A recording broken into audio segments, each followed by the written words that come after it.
Welcome, beautiful souls, to Crystal Hello. Conversations. We're so happy you're here. I am so excited for this episode. It's just Iris and I today.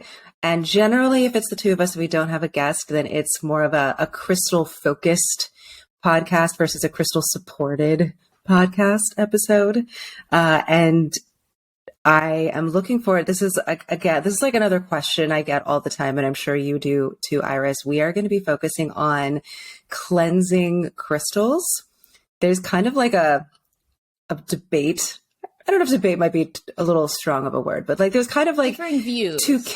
There's different viewpoints about cleansing crystals and how to properly cleanse crystals and how often. What's the difference in cleansing and charging? Is it even needed? So this is one of those topics that's actually very important in the crystal community. And so we thought this might be a fun one to really sink our teeth into since it's just the two of us. And because it's just the two of us, it's a little less formal. I feel like it'll be a little more, we might say things we shouldn't, but it's okay. Uh-oh. It's also, can I just say, we're recording this at like 7:30 in the morning, so we might be a little bit loopy. Yeah. I mean, we're both morning people, but I will be honest, I didn't sleep much last night. So let's see what happens. Yeah. Maybe a fun one.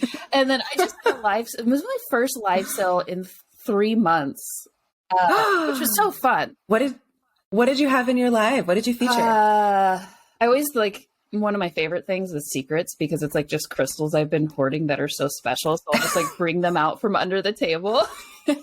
But my main things on the table, I had some Moroccan quartz, Moroccan orange calcite that were terminated, which are just so juicy. Ooh. What else did I have? Oh, some fluorescent mangano calcite that were bladed. Because mangano calcite from Peru. From Peru? Yeah. Oh, yes. Good stuff. So good. Good stuff. So it was a lot of fun. But yesterday I had to go out on my nature walk because I literally felt like I was floating. Like my head was just like in the clouds because I'm touching crystals nonstop for 3 days. So my energy was just, so yes, I probably will be a little loopy this morning.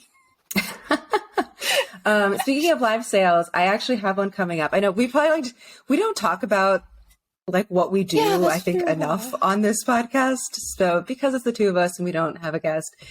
So both Iris and I do live sales. And if you've never participated in one before, they are a lot of fun. I used to do them weekly, but now I've got so many other projects going on that I now do them generally once a month. And I think Iris is like, does them when I feel inclined. Yeah, like when she's inspired. When the universe is like, do it.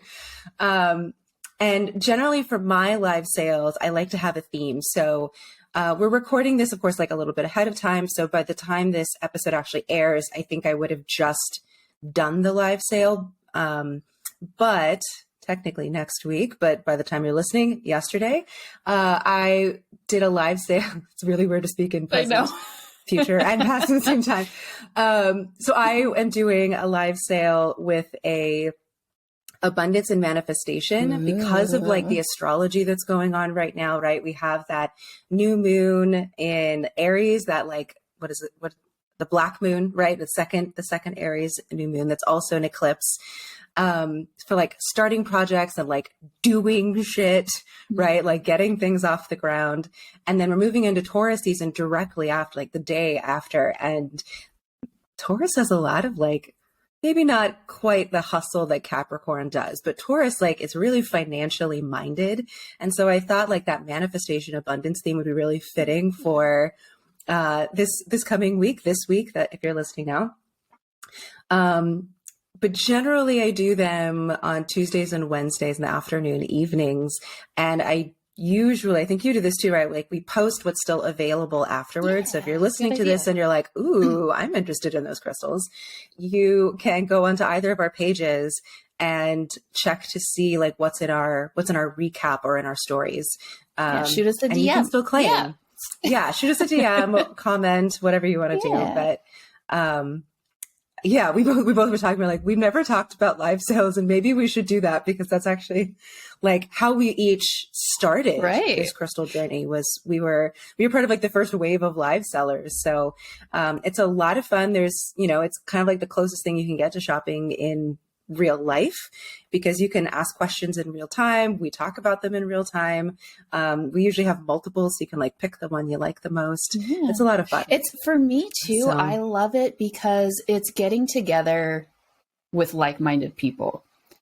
Like again, just like when we say the word, all your crystal nerd friends that you don't know you have yet, but they're there just waiting to meet you. It's so fun and uplifting, because just like we say crystal sellers, like we don't like that term. That's how I feel about live sales. For me, I'm like, I am offering crystals, but just come hang out. Like, even if you're not buying, you get to absorb the good energy of the crystals. They're fun to look at, and then you get to hang out with really cool, fun people that are so uplifting. Yes. So. Exactly. Yeah. So if you haven't participated in one before, I highly recommend it for either of us. They're a lot of fun. And then before we get started, I wanted, Jillian doesn't know this. I like to do like little things that Jillian doesn't know. And then she's like surprised on camera. Which is so funny, because that's not like me. I'm not a surprise What are you doing? Person, but I'm like, Jillian, guess what? I don't know why. Okay. I will be honest. I freaking love surprises. That's why. But I am actually very difficult to surprise, because I notice a lot of details. So like, I've never been able to have like a surprise, but I think like once I had a friend who was like working with another friend that I didn't know, and they planned one together, but I knew something was going on, but I didn't know anyways, but I always figure it out. So I love being delightful. Yeah. And it's always something that has to do with the podcast, but it's like, Jillian, did you know? Cause she's not on Apple. So like, if I see a new review, then I'll like to little plug that in. But I looked this morning on our stats on where everyone's listening in from in the past 30 days, because obviously when we first started, there's this big boom. And then, but anyway, in the past 30 days, the majority of our listeners are here in the States, but second largest, which was a great number, were Canadians. So hi, sweet, fun, happy-go-lucky Canadians. After Canada, hello. After Canada, we have Australia. Okay. So like across the world. The UK, Mexico, Norway, Singapore. Yeah, Norway, cool. Singapore, and Sweden. Sweden's still listening. Yay.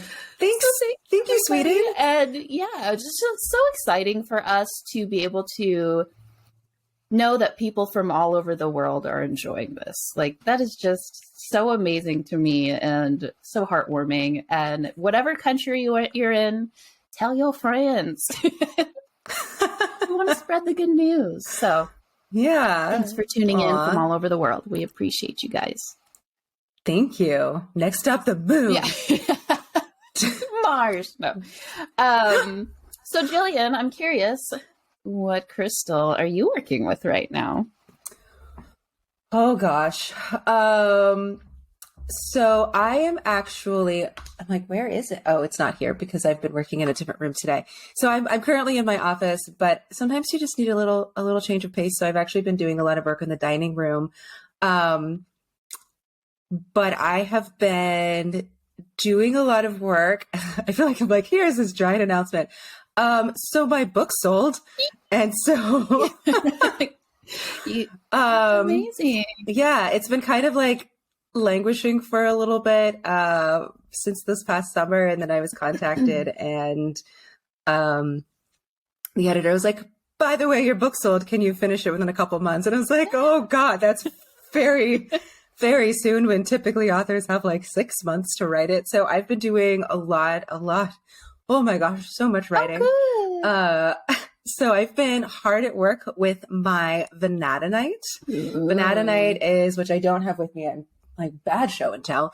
Vanadinite is a really beautiful, like crystalline red, gorgeous crystal from Morocco. I know you were saying you were featuring some Moroccan crystals in your live sale. And Vanadinite is a sacral chakra stone. So it's really, really fantastic for like doing, and especially creative projects, and especially creative projects that like need to be finished. It really helps give you that sustaining energy to like do it, like to start it, to do it, and to finish it. I know sometimes, myself included, it's like Peter's out, energy, right? And so it kind of lends that fearlessness to just dive in and do, but also, again, gives you that energy to complete the project, which as a Gemini, I get distracted a lot. So yeah, I've got my Vanadinite in the dining room next to all of my notes. And Vanadinite's like such a vibrant, because it's like a red, but it's like an orangey red. And yes, and sometimes you get the ones that have the druzy all over the dolomite, and it's chef's so kiss. Beautiful. And so the fact that it's very like oomph, like that fiery energy, light a fire under your butt and write that book. No. I know. Also, I just love saying Vanadinite. It makes me think of that Muppet song. Yes, I was just going to ask you that. I'm like, Vanadinite. How do you not get that song in your head while you're trying to write? Vanadinite. Love it. And now, thanks, you're welcome. Everyone. Now have everyone. That song in your head. You're welcome. What are you working with there? What's funny? When I first got into offering crystals, I ended up getting a moldavite. I bought a ring from a local crystal shop, and it gave me a headache, and I never wore the ring, and I did not like moldavite.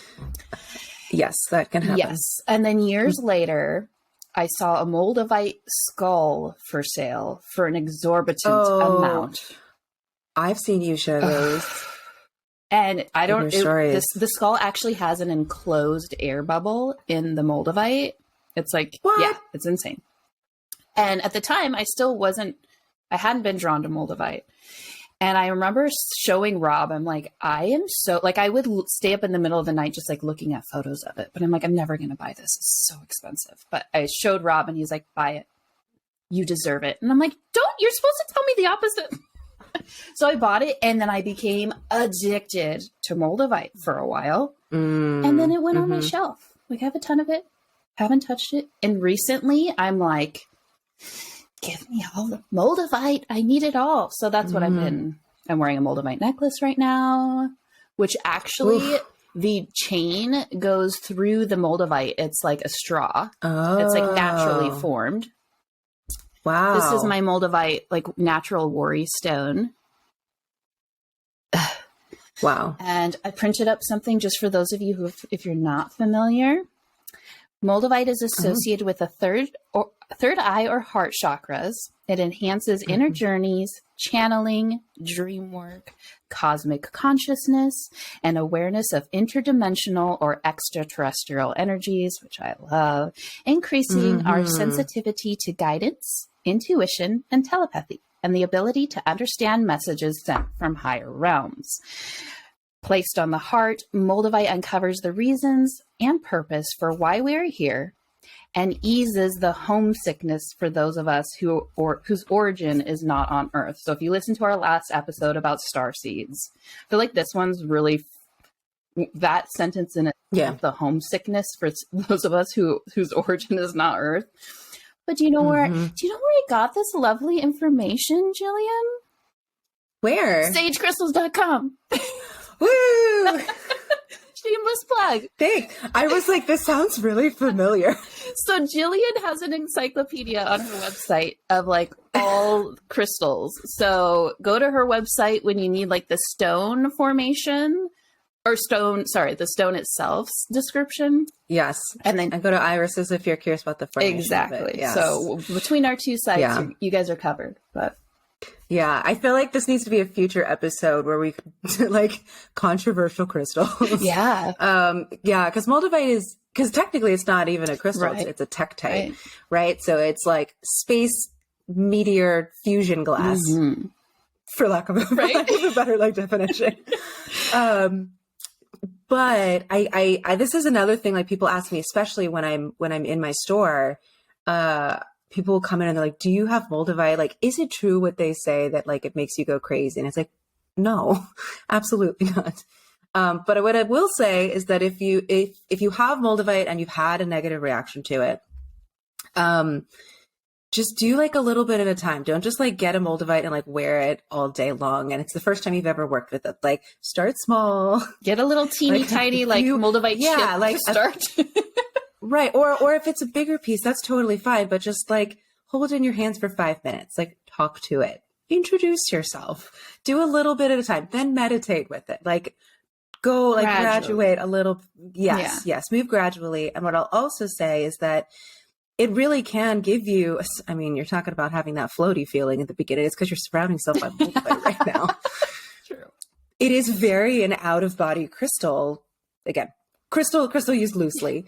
And so pairing it with something that's really grounding, like black tourmaline or petrified wood, or actually what I really love to pair it with is shaman stone, like a shaman stone set, although one will work perfectly, but just hematite, like something that's really, really grounding to keep you anchored while you're using it, and kind of creating that tether is going to be really beneficial and make it a little bit less crazy feeling. So, but it is a very expansive tektites, as all tektites are. So, but I love that you're using it. So you've been working with your skull again. That's nice. Pretty much all my moldavite I've been working with again. So it's fun to take it off the shelf and made a grid with it and stuff. I actually don't have a personal moldavite. Really?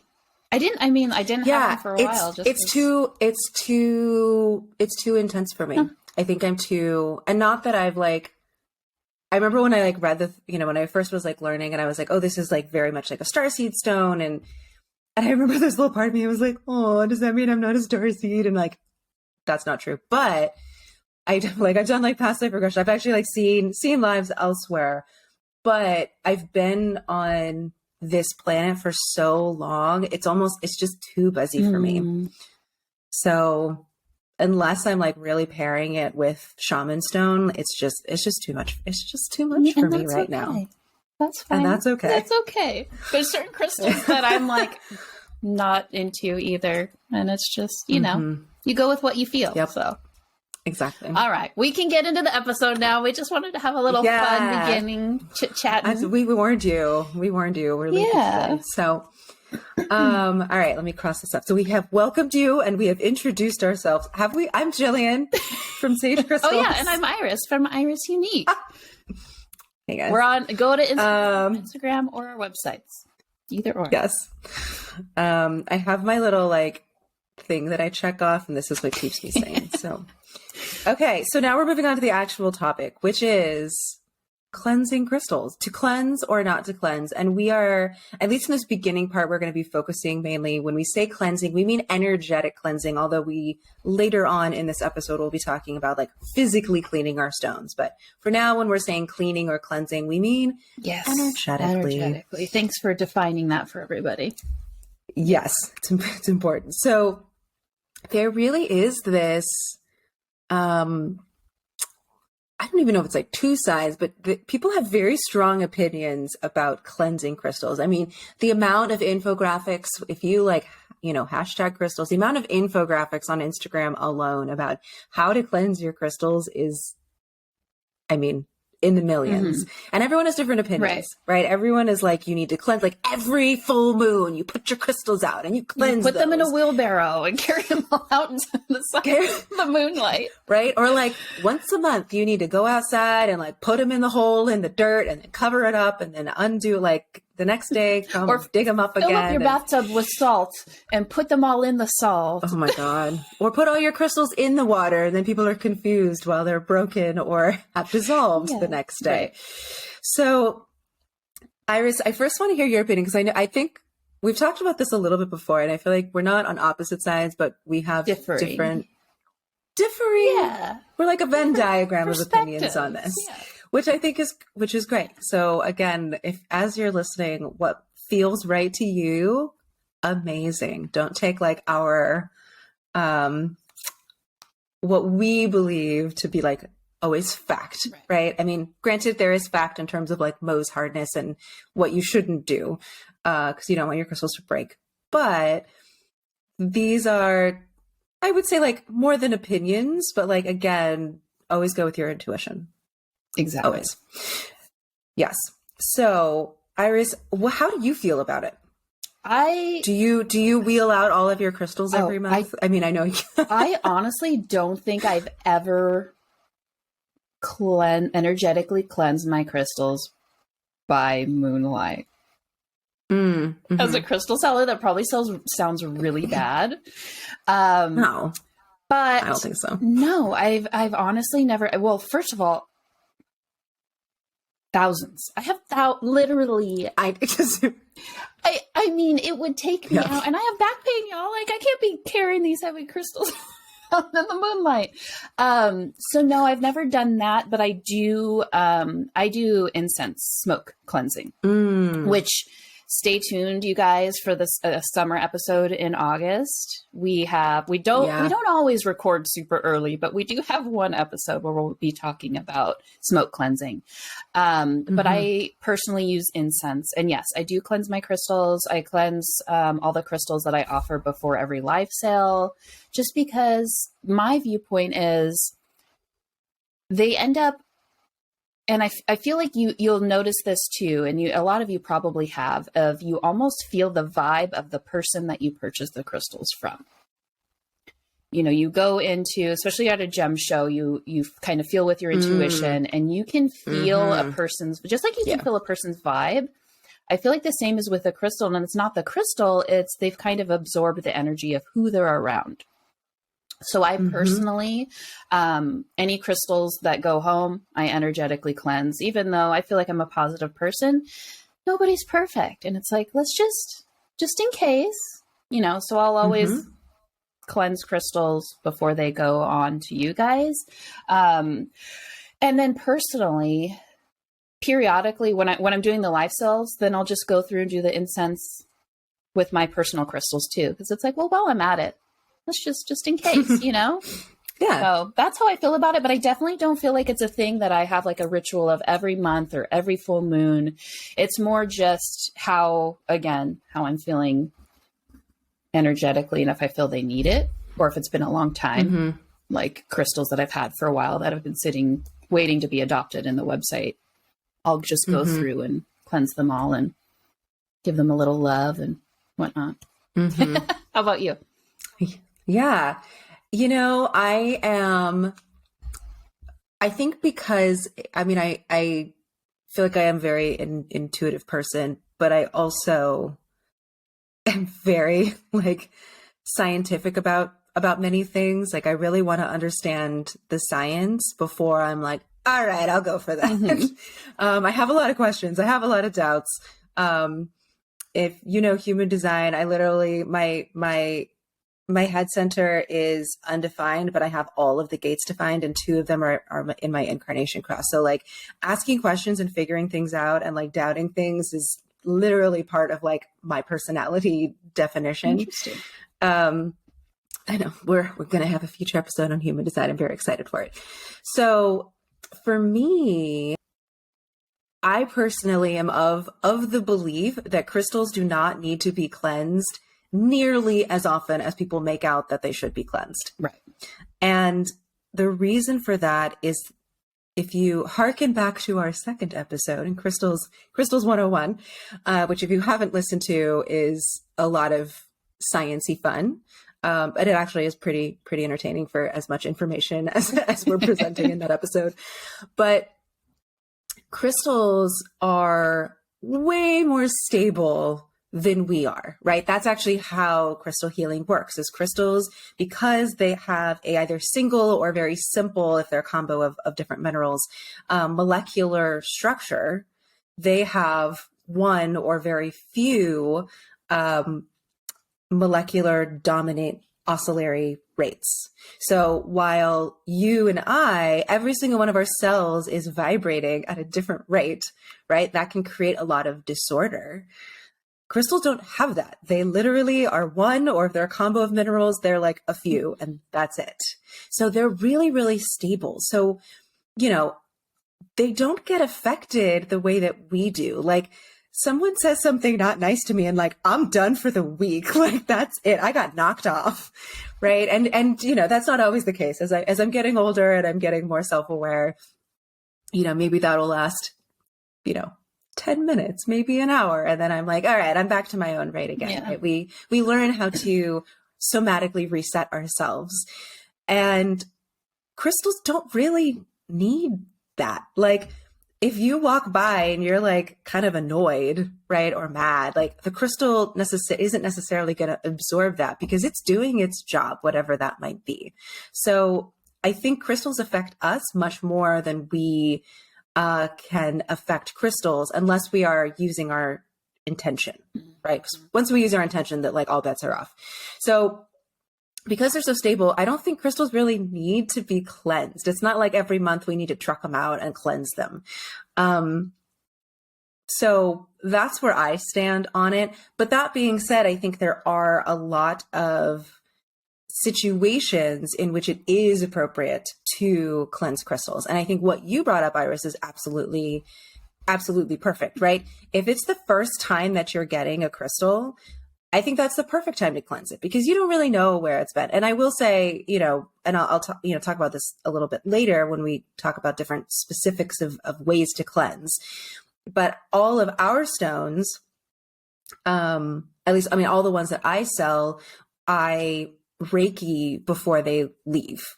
And I periodically go out to the warehouse and I Reiki literally every single crystal. So I would say, like, if you're getting crystals from me, you don't necessarily need to cleanse them because they've literally been cleansed like on their way out to you. But if you feel like I want to cleanse this, then like, great. But generally I would say when you're getting a new crystal, that is the perfect time to cleanse them because you're starting fresh, right? I would also say, if you are about to set a new intention for your crystal, whether it's new or whether maybe you were using it for a particular purpose. Like, let's say I brought a bunch of tumbles here. I was using a bunch of lapis tumbles for a crystal grid. My crystal grid is done. I have thanked the crystals. I have deconstructed the crystal grid. I've released it, right? And now it's like a few weeks later and I want to use my lapis tumbles for something else. I think that is a perfect time to cleanse as well, right? Because we're resetting. We were working in tandem with the stones and they had a specific purpose. And so now we're going to just like reset them before we recharge or set our intention, right? So I think that's another time that you could cleanse. We're just resetting. It's not like they're dirty, right? They just need to be reset. I would also say another time that is appropriate is if your crystals are around, let's say, a very large, unaligned energetic output or like outburst, right? So like generally they're more stable, but if you and your partner have like a giant knockdown drag out fight and maybe there's some like cruelty in there, I don't know, right? Humans are humans. That might be a time when you would cleanse the crystals in your space because we are very powerful beings and we are projecting that energy out. And so if it is energy that is, destructive or upsetting or angry, all of those are lower vibrations. It's lower density. And maybe the crystals got a little bit a little bit shadowed, right? Because they do hold our energy. So I think if it's a really big energy output or outburst, I think outburst is really the right word.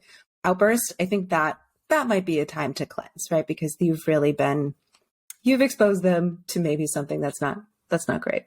So yeah, and I would say too, we're just resetting. If say you're in a work environment where you're the positive one, but everyone you're surrounded with is like negative Nancy, always complaining, always gossiping. And let's say you have your crystals there for your support, but they're constantly surrounded by that negative energy. Like over time, I would say definitely cleanse those crystals because over time, especially maybe not like one or two little instances, but I think like over time, they're eventually going to get a little bit of that energy absorbed. So you want to a little smudged with some negative energy. And that makes total sense too. So that's where you really want to use your intention. And if you are someone who really prefers to have like a ritualistic thing, then that's when you'd be like, all right, on the moon, whether it's the new moon or the full moon, whatever it is, like I'm going to re-cleanse it, right? full moon is usually great because it's all about release. So aligning it with that, I think, is one of the reasons why people pull out their crystals in wheelbarrows.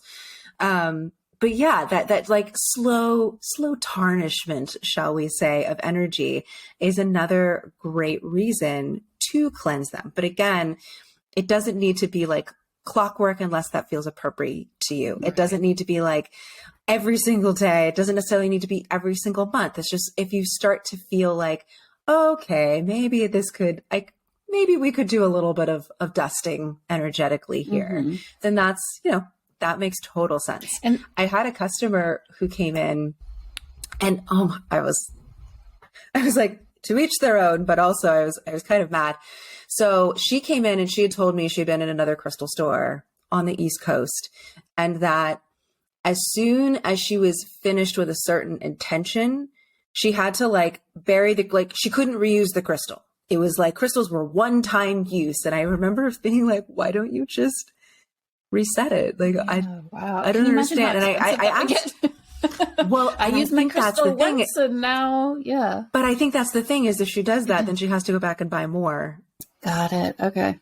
From, because it was a crystal, it was someone who worked in a crystal store who told her this. Oh my goodness. Really like mad on behalf of her. Yeah. How deceitful. I know. Goodness. Which is why you should cleanse the crystals from that person. Yeah. Right. I would also say too, sometimes if you are very intuitive or you just feel really easily and you're an empath, I personally notice when crystals feel dull, which I think might go along more with the charging aspect. Dull is a great term. I think that's better than like tarnish. Yeah, I would say if they feel dull, cleanse it. Like if it doesn't feel like it has that vibrant energy of when you first got it and you've had it for years or you've had it for months, cleanse it. But I think when we become so overly like, oh my gosh, I need to cleanse my crystals, and yet don't stress about it. It's okay. And usually as long as you get your crystals, cleanse them when you first get them if they're not from Jillian and I. But yeah, just cleanse it when you first get it, and then you're probably good for a while. I would say you're probably good for a good while.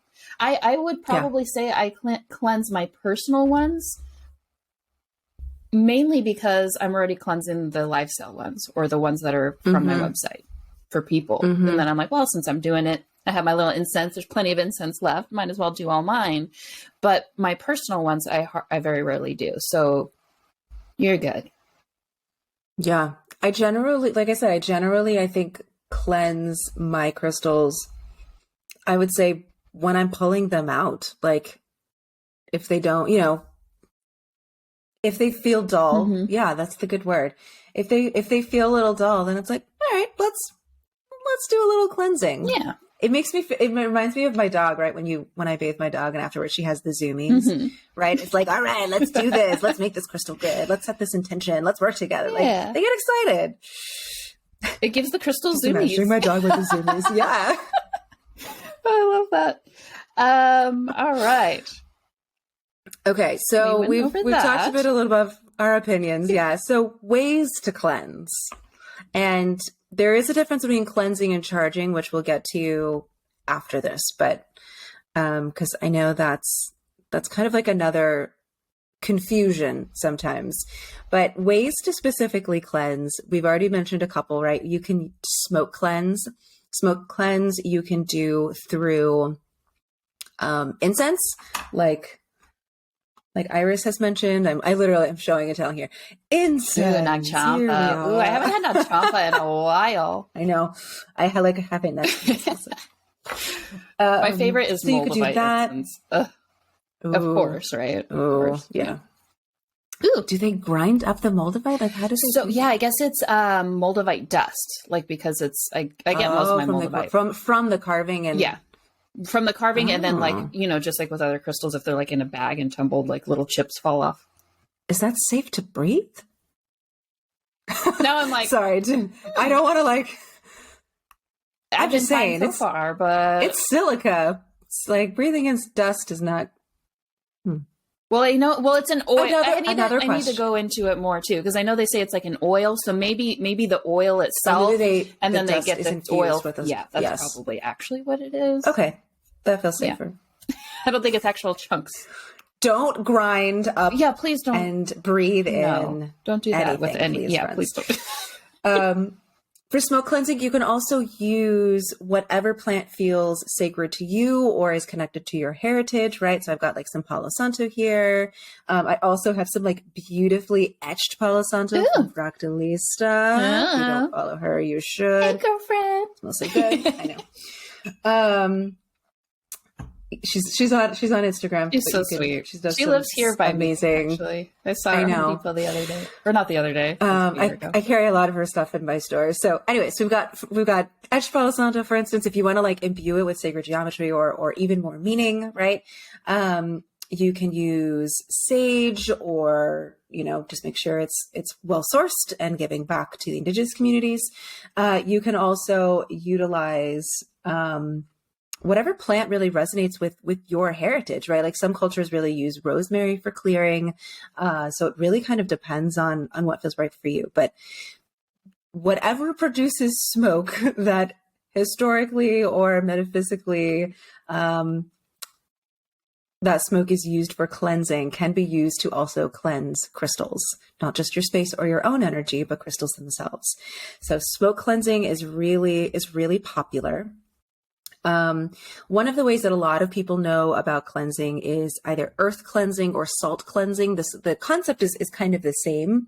For earth cleansing, either you can take a bowl filled with dirt and put your crystals in it, or if you've got a spot outside, you could dig a hole and put your crystals in it.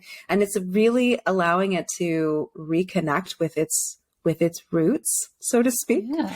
Earthing it. And earthing it, right? In the same way that like us walking barefoot can really reconnect with those ley lines. I totally did that. Our crystals do the same. They literally grow underground. They are earth elemental, no matter if they're associated with any other element. And that's another really beautiful way to cleanse your stones, allowing all that density to go back to the ley lines, to be recycled. How long and to kind of start fresh. Should people leaving them in the earth when they're earth cleansed?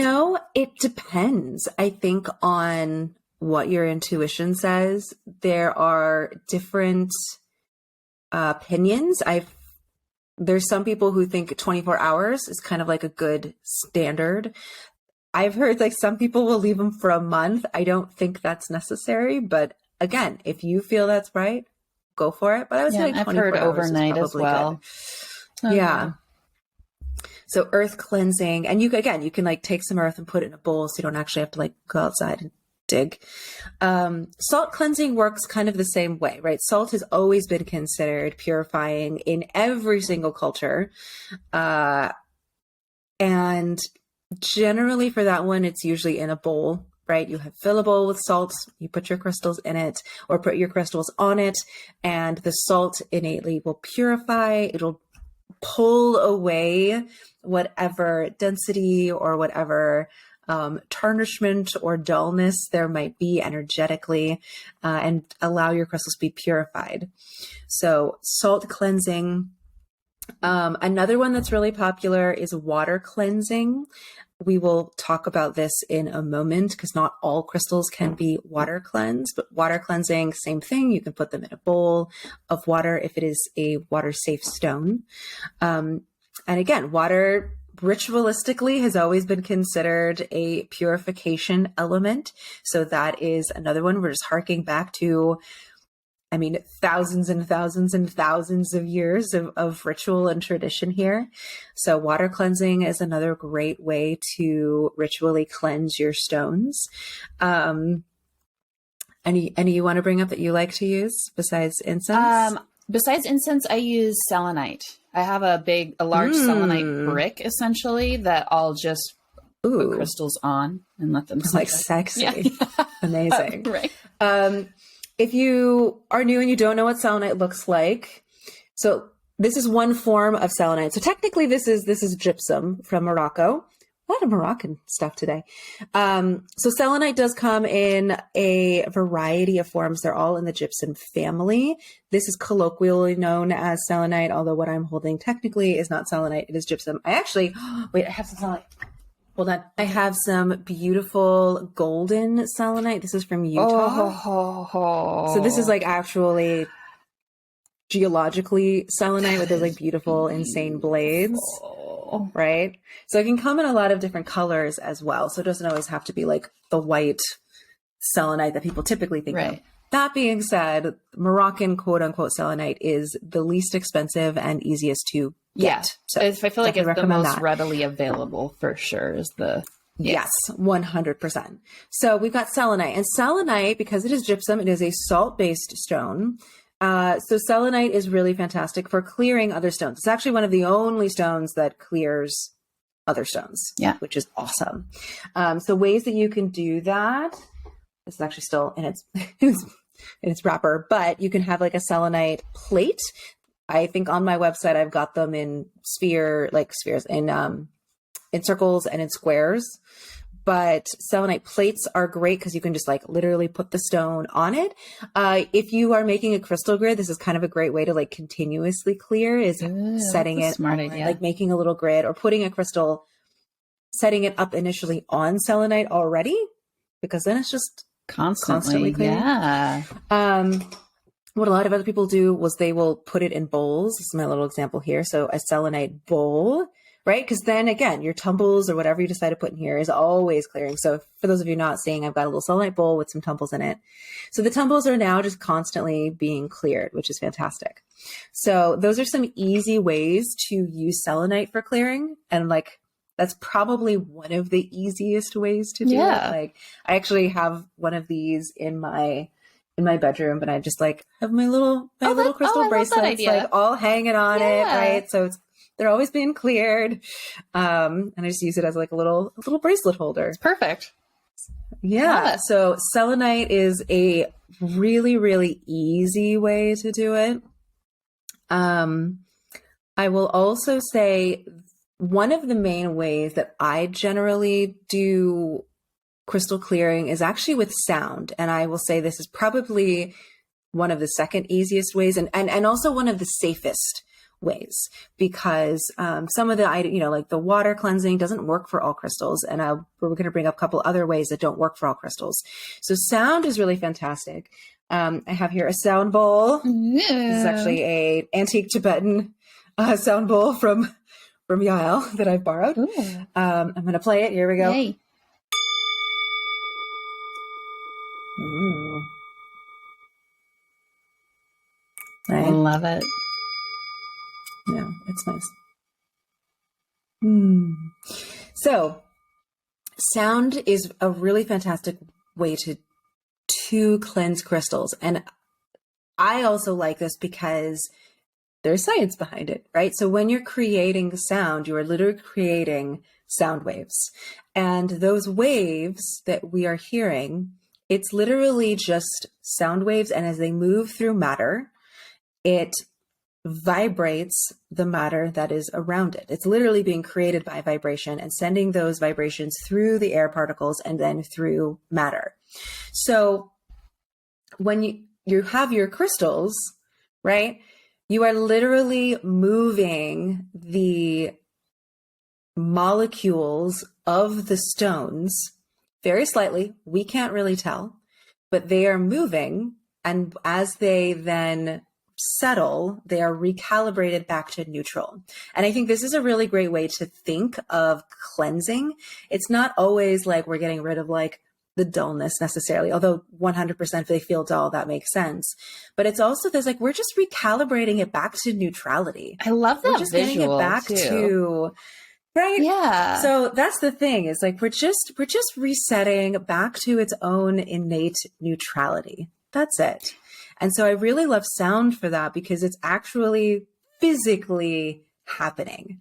And you can do this a few different ways. If you have a sound bowl, don't do this necessarily with crystal bowls because they're more delicate, but you can literally put your crystals like in the sound bowl, right? That's and then smart. strike. And then the sound is literally vibrating the crystals as they're in it. But you can also just put the sound bowl next to the crystals or hold it next to the crystals, and that's fine. And you don't need an antique Tibetan sound bowl to do this. You can literally use a spoon and a pot. Doesn't have to, like, you can use tinctures. Like, you can make it like beautifully ritualistic and like incorporate tools that have a lot of meaning imbued in them. And that's just going to like heighten everything and make it even more palpable. Feel but like, more sacred. You don't necessarily need, yeah, exactly. More sacred. I love that. But you don't need to necessarily go out and spend money to do it. You can just take a spoon and a pot and bang them together safely. And that's going to create the sound that's going to reset the crystals back to neutrality. So I love, like, for the crystals in my store, for instance, like, I can't pick all of them up. Like, there's too many on display. So I use Reiki, which we'll talk about in a second, and I use sound. And it's just so much easier. I just walk around with a sound bowl. I hold them next to each table. I strike a certain amount of times. Usually I let my intuition pick how many times. A lot of times it's like 7. But, you know, however, like, pick a number that feels really good to you, or that feels really like ritualistic to you. But it's just so easy, and it works for basically all the crystals because you're not exposing it to anything that's going to weaken the molecular bonds like water. So I also wanted to, sound is fantastic. Yeah. And going back to, again, our second episode, if you haven't listened to it, Jillian does a wonderful explanation, but essentially every single thing on this planet microscopically is vibrating. We each have our own vibrations. And as Jillian explained just a few minutes ago, in our body, since we're not a stable thing like a crystal, our heart is vibrating at something different versus our stomach versus, you know, our brain, constantly vibrating. You can look up the science online.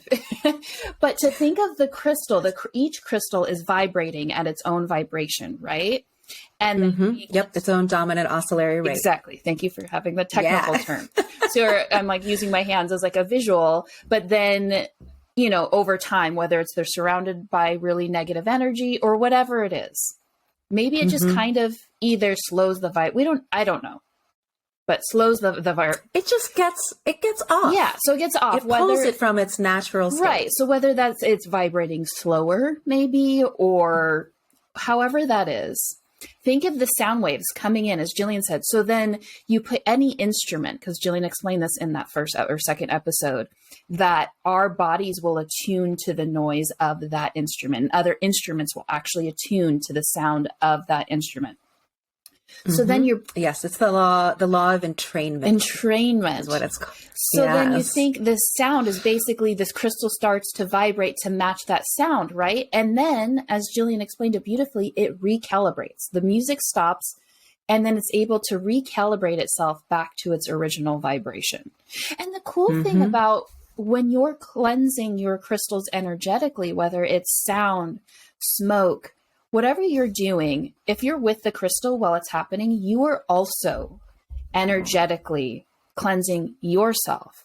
So that's really going to help recalibrate you and get you back to your center and where you feel more grounded, more at home. So it's a really beautiful process. I think also, I do every time I'm doing my energetic cleansing of crystals, I end up doing the same with myself, and I'll put the smoke around myself and say my own little mantra, because we get out of calibration a lot more easily than crystals. So if you're very used to cleansing, do it for yourself. It doesn't necessarily need to be for the crystals. Maybe you have a ritual where every full moon you get out your incense, or you go lay in the dirt, whatever works for you. Do that, because that's going to have such a profound effect on you. The crystals might not need it as often. Oh, you're so wise, Iris. No. So as we were talking about those sound waves, right? So this then brings me to another way to cleanse, which is what we started off this whole conversation on, which is moonlight, or sunlight. And so this is the same thing, where instead of sound waves, it's light waves. So we have these natural, beautiful, literally spatial bodies that are either producing or reflecting light. And those light waves are then passing through the crystal, and maybe it's not as noticeable, right? But that's one of the reasons why crystals become warm in sunlight, or we become warm in sunlight, is literally the oscillatory rate raises, and that creates warmth, right? Because the molecules are moving more. Mm-hmm. That's why, like, when you're cold and you're like, oh gosh, and you're like rubbing your hands together, you're creating friction, you're creating heat, you're right. So it's the same thing with crystals. So some people do use sunlight or moonlight to harness the ritualistic process of that, but also because scientifically we have light waves that are shifting, or I guess recalibrating the oscillation of the molecules in the crystal. So that is another way to do it. I will have a big caveat to that in just a moment in terms of not all crystals should be placed in the sun, but real quick, I want to first, before we move on from the sun. Oh, we still have one more. On our list, we've got one more way to cleanse. Okay. I just wanted to talk about the sun real quick, because think of it as you, right? Like, say you're stuck indoors for months. You're stuck in an office that's not as bright, or a bedroom that's not as bright, and you never get to see sunlight.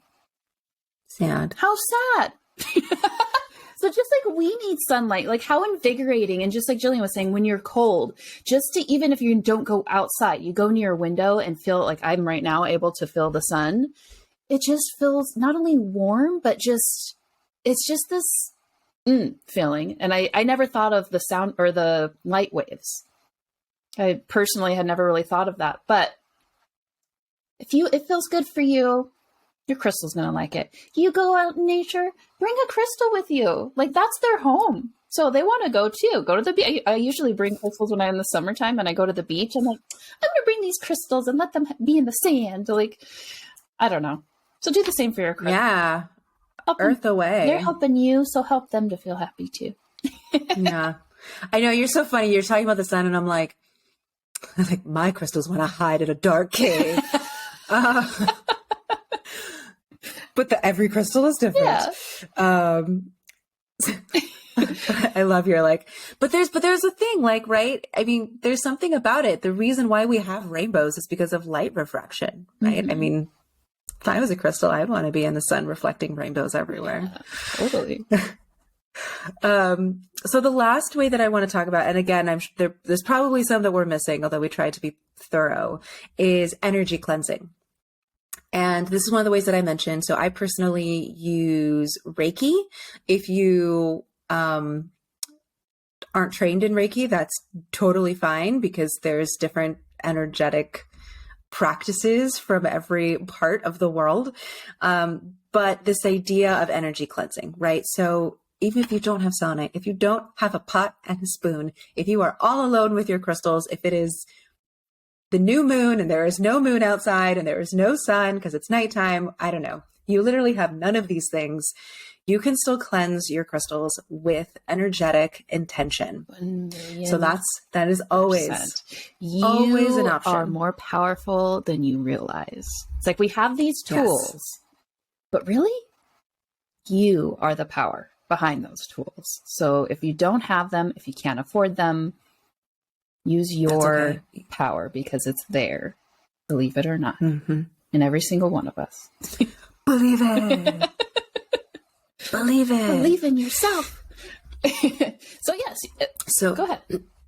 Oh, I was going to say, so yes, energy cleansing is always an option. Right. And I won't get into specifics because every single tradition is different, right? In Reiki, there are specific symbols that are utilized for different purposes.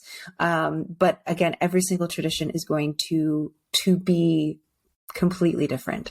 So if there is one that you already feel connected to or that you have been trained in, then how can you use clearing spaces of people or the energy of people or clearing spaces? That same practice can be used for clearing crystals. It's just, shifting the purpose and the intention. I feel like we should just touch on it just a smidge anyway. Yeah. Like, so it's not so vague. I would just say, like, for myself personally, when I am cleansing crystals with the incense, I'm not just using the incense. I've never done that.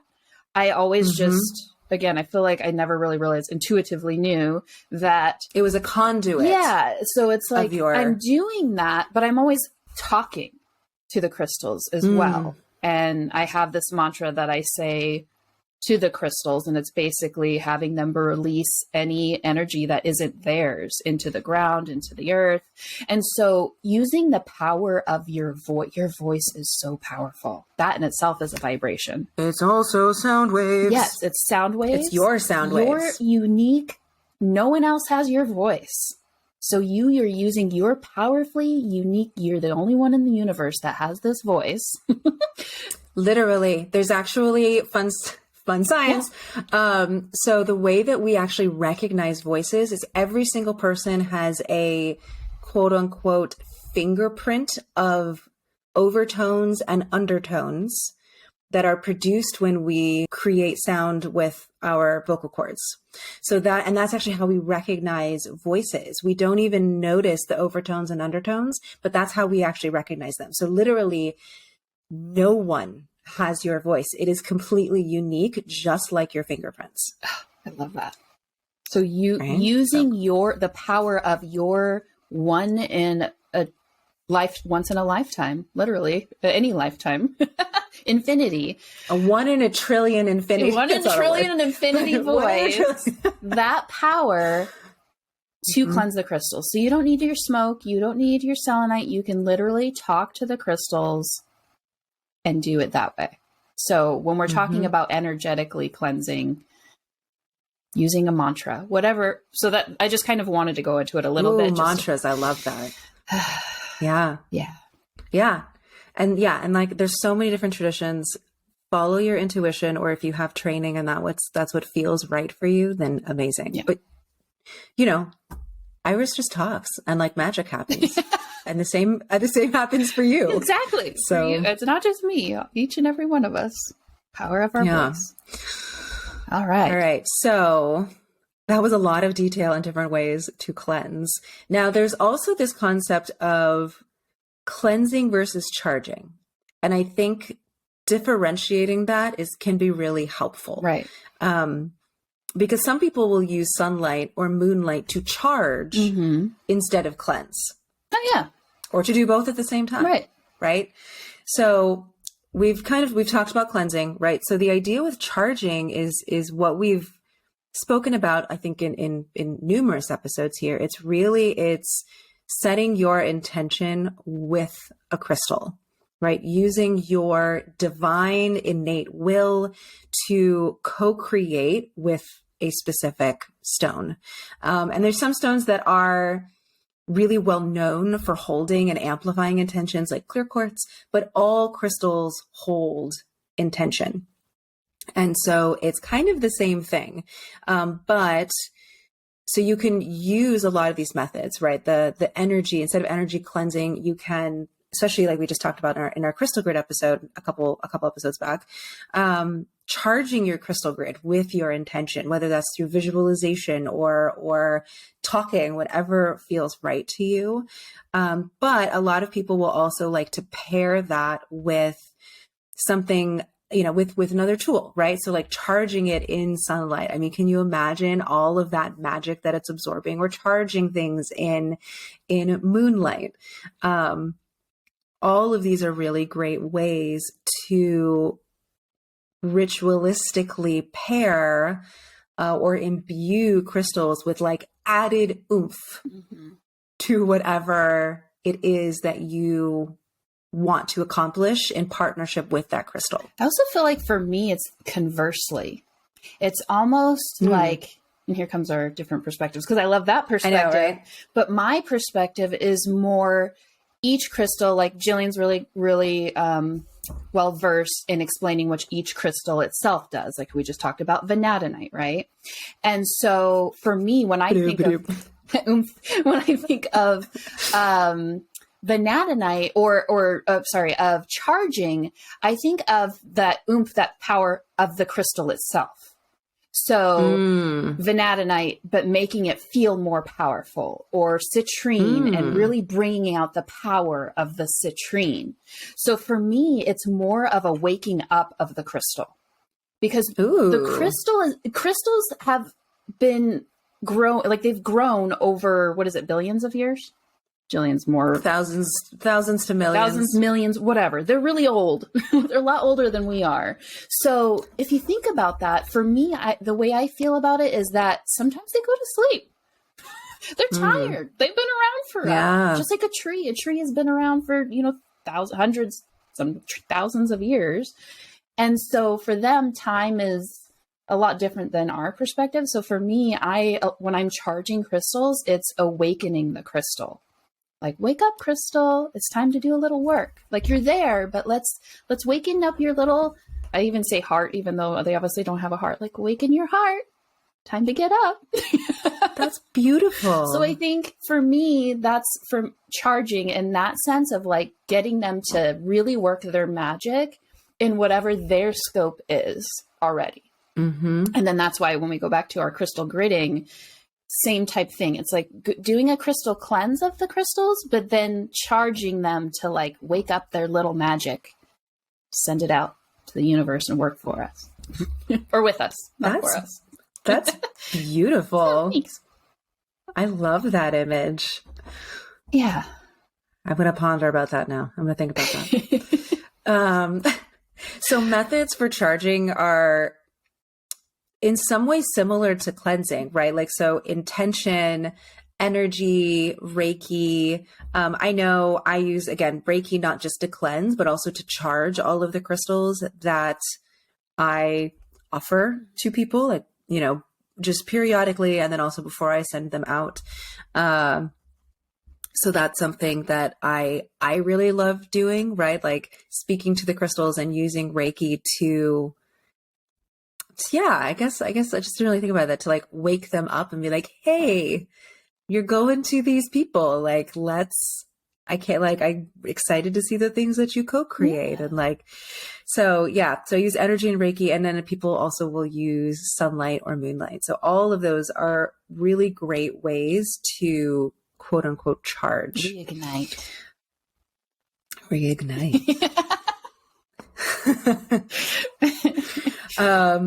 So I do want to then move on to the caveats. I don't know if caveats the right word, but the warning label, shall we say, right? Not like necessarily like scary warnings, but just not all ways or methods of cleansing and charging work for all stones, because not all stones are made up of the same type of minerals, and different minerals will react different ways to salt or to water or to sunlight. So that is something that you really do want to be aware of if you want to utilize any of these methods. So looking up if a stone is sensitive to water is probably like a good first check if you really want to use the water cleansing method. A good rule of thumb is the Mohs hardness scale.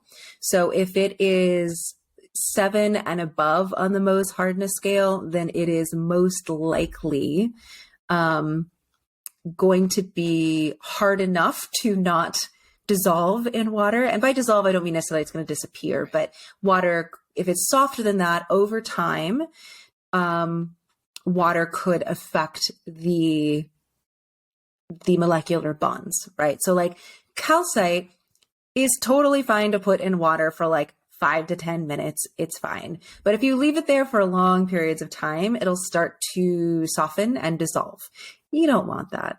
Same thing with selenite, right? Selenite, like a little bit might be okay. Generally, it's best to avoid it. You don't want to leave selenite or salt-based crystals in humid rooms, for instance. So you just really want to check the sense. By the way, humid. Sounds like you said human. In human rooms, only the alien ones. Humid with a D. Damp rooms. A kind of a good rule of thumb is ite. So if a crystal ends in the word ite, this is not always true, but if a crystal ends in the word ite, it is most likely going to be too soft for water. Shadakite? This is not always true. Shadakite, yes. Because, and it's also copper-based. Yes. But like angelite, celestite, vanadinite, any of the ites, this isn't always true, but it's a good way to remember. It's kind of like a nice little rule of thumb, yeah, right? selenite, Because an ite, it's probably softer on the Mohs hardness scale. Got it. But things like quartz should be fine. Beryls, the beryl family should be fine. Those are like aquamarine. Those are great for water, right? Aquamarine, emeralds, that kind of thing. So just check before you start putting things in water what the Mohs hardness scale is. And you can literally, that's like a super easy Google. The next one is photosensitivity. Generally, again, it's not always a rule of thumb, but if a crystal is translucent, it is most likely photosensitive. So that means like your fluorites, you don't want to leave in sunlight because it will fade. Citrine will fade in the sunlight. Smoky quartz can fade in the sunlight. So I feel like generally another if it thing has, you just want to check. Yeah, if it has color and it's translucent and you don't want the color to fade, then, and it's not like you're going to, just like with water, it's not like if you put it in the sun for a little bit, take it back out. That's fine. But if you leave it all day in bright sunlight, it will start to fade. Right. So it's like just, it's not like, oh, I have to keep it in the dark. Although there are some crystals where I recommend, like kunzite, hide yours in the dark unless you're like playing with it. Vivianite. Vivianite is one that will turn, it's a beautiful alien green. So of course I love it.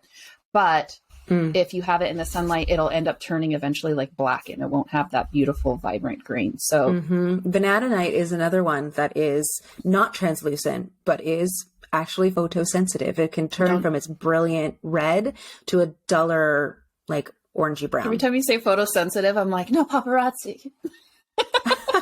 Don't take photos. I'm sensitive to photos. So again, this is not a thing that usually you can do a bit of a Google. This is actually going to be an entire section of my book of like taking care of your crystals. So forthcoming in spring of 2024. Oh, that's so exciting. So if you're listening to this after that, I know, then my book will be out. It'll be called The Crystal Collector. Ooh. It has a title, even if it's not written yet. So, but just check again. And if you aren't sure, then don't use that method. Right. If you're not able to take the time to like Google or whatever, then just forego that method just in case. Other ones that are water sensitive are copper-based stones, or stones that have natural iron in them, such as pyrite, for instance. I mean, it's got the ite already, but if it has copper or iron, then they can oxidize in water, and you don't want that to happen either because then it doesn't look as pretty. It's not good for the stone. Yeah. Not good for you. So these are just like things to keep in mind. So which is why I generally just stay away from all those methods and I stick to sound and energy. Keep it easy. If you don't know, just use a different method. Yeah. It's fine. Or if it's super dusty, like for me, any quartz family, I'm like with my amethyst cluster that is my great grandmother's, like I'll put it under the sink and just scrub it with a scrub brush because it's fine. But yes, you can use the little air compressor, which Jillian, would you like to show? Oh yeah. Jillian's so cute. She's such a good teacher. So we'll move on to our next topic, which is physically cleaning your stones. Oh, I will say really quickly. So ways that are typically safe for all your stones are selenite, smoke, sound, energy, and maybe earth, but maybe not so much earth, but like kind of earth. Because then it gets dirty and then you got to clean it physically too. So something to keep in mind. All right. So physically cleaning your stones. Water is fine for Mohs 7 and up unless it has things in it that are going to oxidize. So you can always use that to physically clean, right? And some of the stones also, like calcite, for instance, again, it's fine to have in water for short periods of time. You just don't want to leave it in water. So water is a good way to physically clean a lot of stones, but not softer stones. I would say maybe like 5 and below, don't use water is a good rule of thumb. Just don't do it. I would say like six and up should be fine. So how else do you clean them? You can use dusters, guys. Yeah. Dusters work really well. They're fun too. Now, if they have lots of like geoding or it's a cluster that's really delicate and you're like, I don't trust myself to actually dust this thing. I have an example here. Electronic dusters. So electronic dusters, they have like the little, it's like basically pressurized air. It's compressed gas, and it has like a little nozzle, and sometimes it comes with like a little long, looks like a coffee straw. It probably is a coffee straw that like sticks in it, and it like blows air like. Yeah, there we go. There you go. So that's the pressurized air is actually a really, really great way to physically dust your crystals. Now, that being said, pressurized air can add up quickly, and it's not, it's a lot of cans. It's not always like the best for the environment. Yeah. So the other thing you can use is, which I will try to find and link, I have one in the store, are small. There's some small handheld vacuums that actually have an opposite like toggle, so it blows air instead of sucks air, and that is another thing that you could use. So I'll try to find like a nice, like a good one, and I'll link it in the show notes here, because I know I've gotten one at some point, so I've got one kicking around somewhere. So that's actually one that you can use, and that's just usually like it's either batteries or. The one we have is rechargeable. So it's probably less pressure because there are going to be some clusters that you shouldn't be putting in water, but yes. You don't want to use the air compressor on because then it might just blow off a part of the cluster with its oomph. So I would say be a little. I haven't had a problem with that. Oh, good. Yeah. Because it's not like a tornado's worth of like air pressure. Yeah. It's just like. Pew, pew. Yeah, I guess that's true. It's just for the dust. Okay. We're fine then. And then to prevent that, just put it in like those super clustery ones. I'm not thinking of quartz. I'm like envisioning like a botryoidal something. I don't even know what in my head. But like. It still works. It's fine. Works. You've done it. Okay. Yeah. It's fine. Thanks. Yeah. Leave it to me to start down the rabbit hole of like, oh no, poor crystals. I don't want to break them. Okay. So far they've been fine. Okay. I've used them on plenty of like softer copper stones, and they've been perfect. Okay, and they've been fine. Okay. So those are different ways to physically clean your stones. Mm-hmm. What you mentioned before, if they're really dirty, like sometimes, and it's hard enough on the Mohs scale, like quartz, sometimes, a toothbrush and some water can really do the trick. Yeah. I've gotten like a massive shipment of Namibian rose quartz. That we have to clear. We've got to clean a lot of crystals. Yeah, that was like super dirty. Where I'm like scrubbing, but typically you guys aren't gonna have to do that, so we're good. Yeah, we do that for you most of the time. Okay, so we're almost towards the end of our episode. I do want to talk a little bit about not necessarily cleansing stones, but which stones and formations are actually best for cleansing ourselves, like our own energy fields and our sacred spaces, if we are like creating a sacred space, as well as our homes or offices or wherever you want to place crystals. Because I think that's another thing that can be really helpful, right? If you already have crystals that are geared towards cleansing in your space, then you probably have to do less clearing and cleansing yourself general, because you've got a partner who's doing the work half the time anyways. Yeah. Unconsciously. Which is so awesome. The first one I'm going to bring up is, of course, selenite. So selenite. The gypsum family, I'll show it again, looks like this. Sometimes you can get like giant towers that are like the size of your torso, or like giant logs, and you put them in your fake fireplace. That's another fun way to do it. Or even yeah, so that's perfect for like, especially if you're doing like ritual creating sacred space. Describe what you just showed. Sorry, yeah.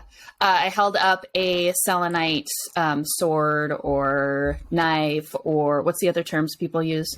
This is a carved, obviously carved. Dagger, that's the other one. But yeah, selenite comes, because it is so malleable, comes in so many different shapes. There's hearts, there's spheres, there's wands. Oh yeah, wands. There's so many cool carvings and skulls. So selenite you can find in whatever appeals to you, and then just have that. So whether you just have it in your space, or whether it's more like a handheld tool that you are using to create sacred space, either way, selenite / gypsum family are going to be probably the most easily accessible and easiest stones for clearing. Another thing that I do is you can get like little tiny ones that are polished or unpolished.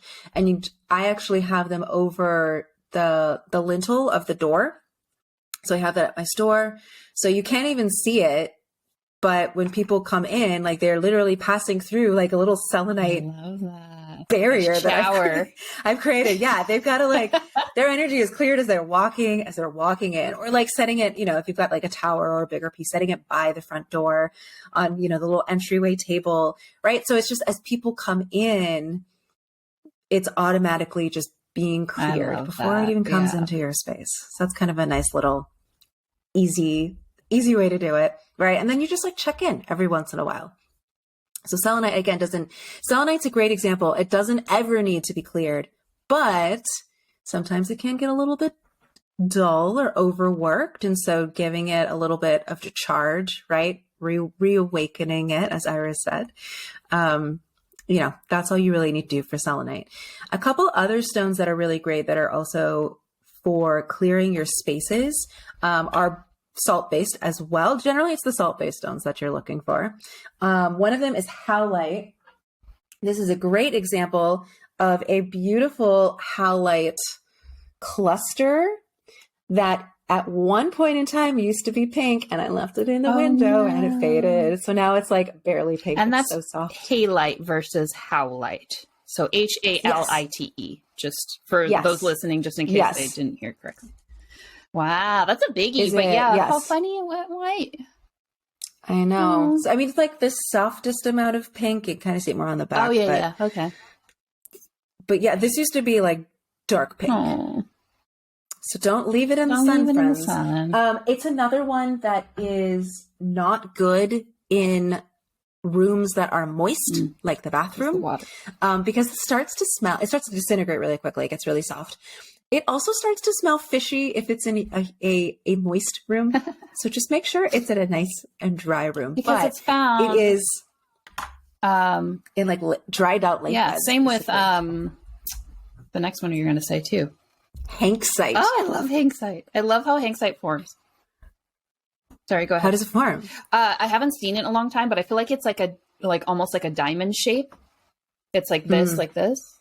From what I remember, I haven't had it in the shop in years. I had a personal one that I released, and now I had a personal one that I don't even know where it went. Let's Google. But I need another one. Anyway. But basically, they're salt-based stones that form from dried up lake beds or ocean beds or sea beds.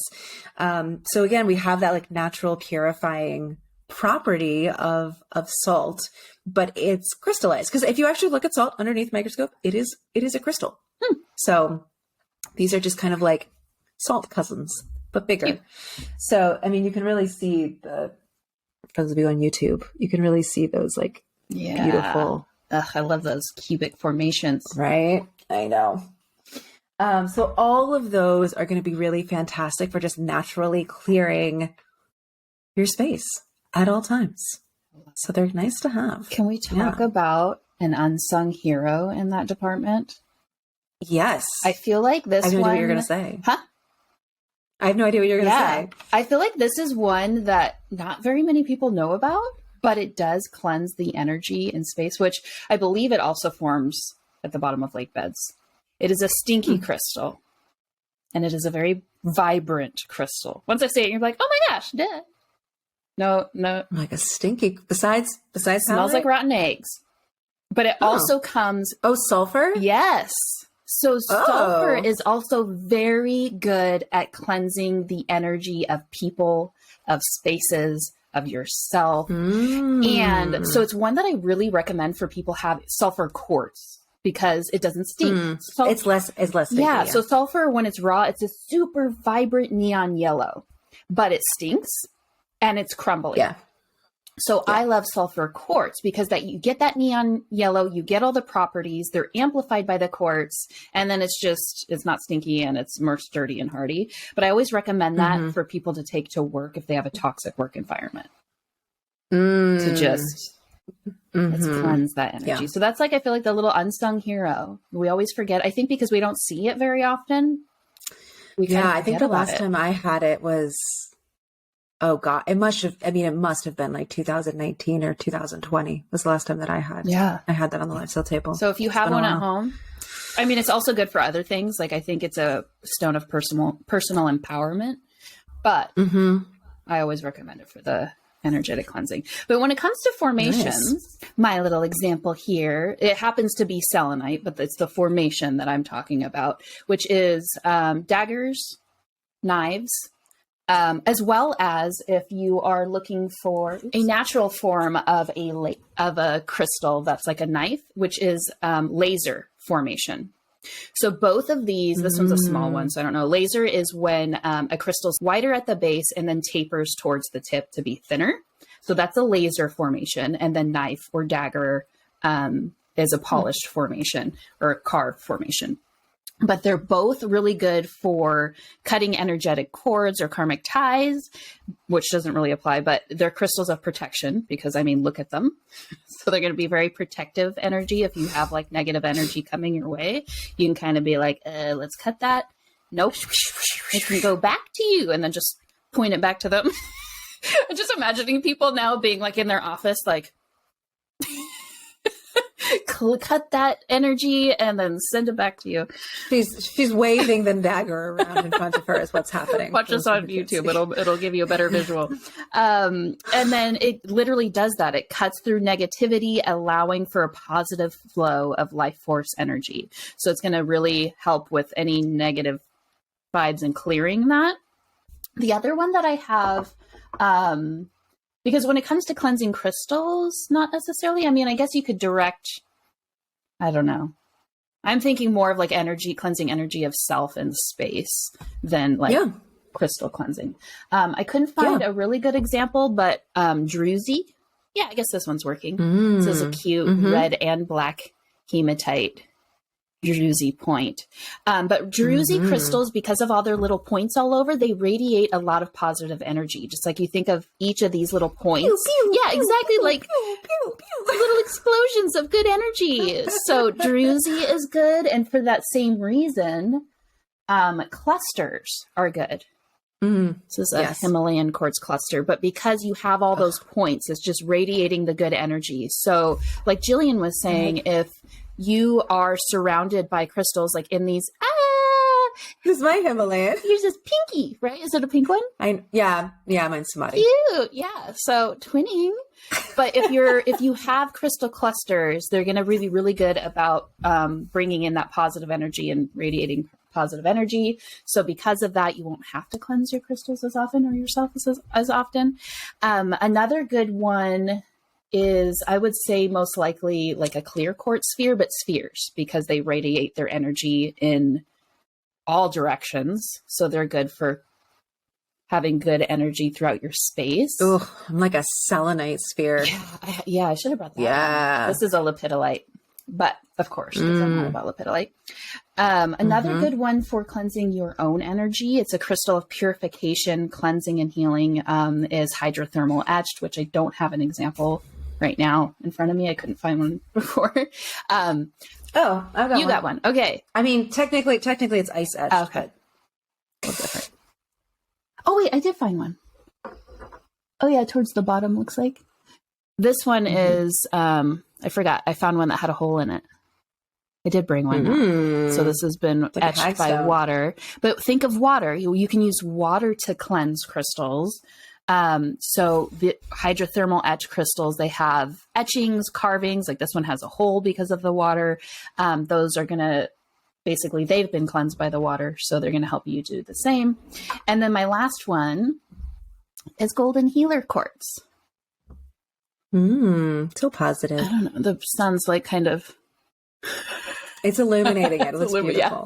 So golden healer quartz is when iron is included within the quartz. A lot of people call iron stained quartz golden healers. Those are two separate things. It's when the iron is actually included in the crystal. It basically, think of it as the sunshine, and it basically just clears through. It's very healing, but also clears through each of your chakras and just radiates that good energy through your body. So those are all good crystals / formations that are good for energy cleansing in general. So those are my recommendations. Yeah, I think this was. It's a good one. I mean, we were loopy. We were loopy as hell, but we were still very thorough. We were thorough and we're loopy. Like, oh, this will be a fun short episode. Sorry, guys. No, or of course not. Guys. Hopefully you're enjoying it. Yay! Just details for everybody. Yeah, this is fun. So if you enjoyed this episode, please let us know. I would also really love to know how you like to cleanse your crystals. So, whether you DM us or tag us, right? Share stories and tag us, and we can share yours of the ways that you like to cleanse your crystals. Like, I'd love to see that. Do that. Tag us. And I feel like if you're going to give us a compliment or like say how much you love the episode, put it on one of our posts so that other people see that haven't actually listened to our podcast yet, because we've lately been getting DMs, which is so nice. I appreciate it. The DMs are great because then we just show them in our stories. Yeah, that's true too. However you want to compliment us, I will accept it, and thank you. We'll take it. But also, if you could do so as a review on the podcast itself. So whatever player you're listening on, whether it's at your Apple Podcasts, iTunes, your Spotify, your Pandora, whatever you're listening to, please rate us. And then we would love to hear any reviews as well. And that helps us. It just helps us get seen, and then more people listen to us, which is always nice. Yeah. But we do really want to see how you cleanse your crystals, because especially I think a lot of you listening now, maybe you already have a method, and maybe this gave you more ideas, or maybe you now are like, oh, I'm going to infuse this extra intentionality into it. I'm just really curious, and I think it's really exciting when people get to share how they each do something, because it just gives permission for other people to do what they like to do. 100%. Right? So we're just giving ourselves permission and celebrating all the different ways that we get to use our crystals. Exactly, because just as each of us are unique, the ways in which we cleanse crystals will be unique. And just because I don't use moonlight doesn't mean everyone else shouldn't. Like, by all means, we want to see it. I want to see how you lay out your crystals. If all of your crystals fit in a wheelbarrow, I would love to see that. I would love to see that. If you bring them all out in your yard, I want to see that. So please take photos, tag us, we'll share it, give everyone a little smile for the day. Yes. So thank you all. If you don't follow us on Instagram, or we have a TikTok, right? Oh yeah, we do have TikTok. And we have TikTok, YouTube, Instagram. I think that's it. Yeah. We're not on Twitter yet. We're not on Twitter. Well, I mean, Twitter right now is kind of a dumpster fire. So maybe I think we're okay with that. We're okay with that. Anyways, we're okay with that. So anyways, we would love to connect with you there. And we hope that you enjoyed this informative yet silly, potentially loopy, silly episode. I know I felt my caffeine kick in about like halfway through. So. I feel like I've been a little loopy for the past few days, so it's okay. But in any event, thank you for being here. Thank you for listening. We hope you had fun, and we look forward to the next one. We hope you are. Yes, we'll see you all in a couple weeks. All right. Have a beautiful day.